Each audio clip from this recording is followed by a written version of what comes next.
কুমিল্লা জেলা পরিষদের প্রশাসক মোহাম্মদ মোস্তাক মিয়া, সাবেক অন্তর্বর্তীকালীন সরকার উপদেষ্টা আসিফ মাহমুদ সজীব ভুঁইয়া এবং হাসনাত আবদুল্লার বিরুদ্ধে 25 কোটি টাকার একটি অভিযোগ তুলেছেন। এই অভিযোগ তোলার পরে আপনার রাজনৈতিক অঙ্গন থেকে শুরু করে সামাজিক যোগাযোগ মাধ্যম সব জায়গায় আলোচনা সমালোচনার ঝড় বইছে। সেই মতো অবস্থায় আপনার হাসনাত আবদুল্লাহ এবং আসিফ মাহমুদ সজীব ভুঁইয়া তাদের নিজস্ব ভেরিফাইড পেজে এসে, ফেসবুক ভেরিফাইড পেজে এসে তারা এটার বিস্তারিত ব্যাখ্যা দেন যে এই টাকাটা হচ্ছে রাজস্ব খাতের টাকা, এটা জেলা পরিষদের টাকা, এটা ঠিক আছে, কিন্তু এই টাকাটা যে কোনো উপজেলার এটা উন্নয়নমূলক কাজের জন্য ব্যয় করা হয়। এখানে এমনভাবে উপস্থাপন করা হয়েছে যে আমরা সেই টাকা আত্মসাৎ করেছি, কিন্তু না, আমাদের সেই টাকাগুলো আমরা আমাদের এলাকার উন্নয়নমূলক কাজে আমরা আমাদের পক্ষ থেকে আমরা সেখান থেকে টাকা নিয়ে সেটা ব্যয় করেছি।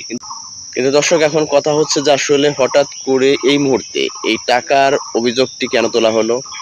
এটা কি আসলে কোনো রাজনৈতিক প্রতিহিংসা, নাকি আসলে বাস্তবেই তারা দুজনে এই টাকাটা কোনো না কোনোভাবে আত্মসাৎ করেছে?